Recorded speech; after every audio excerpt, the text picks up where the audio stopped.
All right, folks, back here on the Fox 5 Live Zone. It's the big story that shocked many of us earlier today. The tragic death of actress Hayden Panettiere at 36, now raising difficult questions about the devastating psychological toll of childhood fame, trauma, abuse, addiction, depression, and profound personal loss.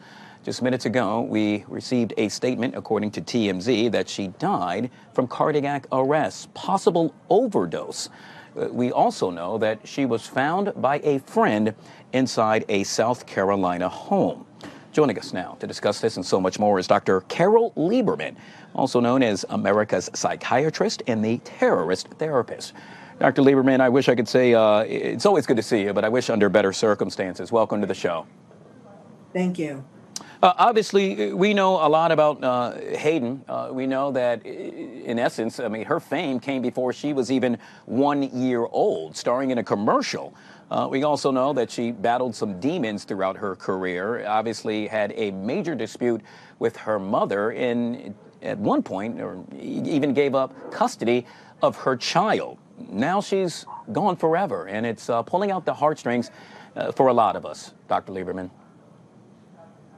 Yes. Fortunately, 3 months before she died, her memoir came out. It was called This Is Me, A Reckoning. And, presumably she said what she wanted to say about how horrible it was, how horrible and how wonderful. She did start when she was 11 months old.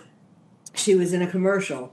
And then when she was 5 years old, she was in a soap opera. She began soap operas and she began commercials. And then when she was 9 years old, she began starring in movies. She's had, she accomplished more in 36 years than most people do, in 96 years in all her, all the different kinds of entertainment and activism and so on. Her death is really, of course, it's tragic. And it's really kind of interesting. There is going to be more investigation because, she was with a man who was described as her on-again, off-again boyfriend. And when the 911 and the people who came to the house, they had just flown there from Los Angeles the day before.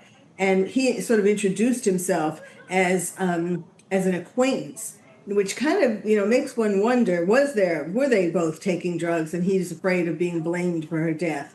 I don't know that for sure, but certainly as a forensic psychiatrist, that's the first thing I think of. We also know that Panettiere, as you put it, struggled with depression, as you just highlighted, addiction, and spoke openly about the darker side of Hollywood. And I'm hoping we can focus on that now. Because, dear God, she dealt with that before she was even 10, really. And to think that she would still combat that on a daily basis, it just pulls at the heartstrings. Yes, she called herself a young commodity ripe for the picking.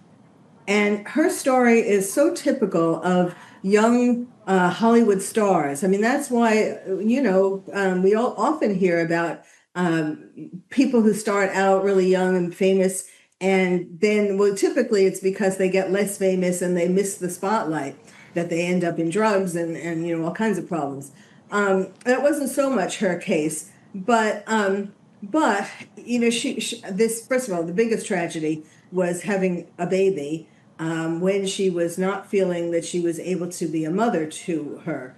It was a little girl, and because of her drug abuse and also because of her postpartum depression. And it's so interesting that this is happening now, when the whole world is looking at Lindsay Clancy and her postpartum psychosis and depression. And this is real, this is a good example to show that this is a real, it didn't just, this phenomenon, this diagnosis didn't just come about with Lindsay Clancy. There are women who have been suffering this for years and years and years.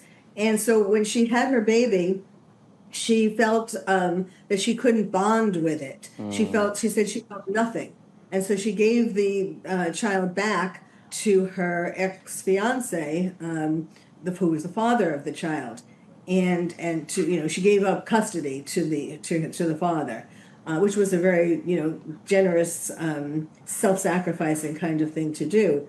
But so she, and then there are stories she talks about, like when she was 19 years old, she was a girlfriend introduced her, told her to go on this yacht, and went down. She had to go downstairs, and there was a man, a British singer, a famous British singer, and the idea was the girlfriend had set it up. This is the kind of betrayal that there is in Hollywood too. The girlfriend set it up that she would have sex with this British singer. And then another example she gives is that she was at a party when she was 19 years old, and there were a lot of older men, and then there was an actor who kind of exposed himself. So this is the kind of thing, especially the younger you are when you start out, the harder it is to take care of yourself in Hollywood. So let's talk about some of the warning signs families should recognize when someone is experiencing severe depression, trauma, or complicated grief, Dr. Lieberman. Well, one warning sign, of course, is their sad appearance.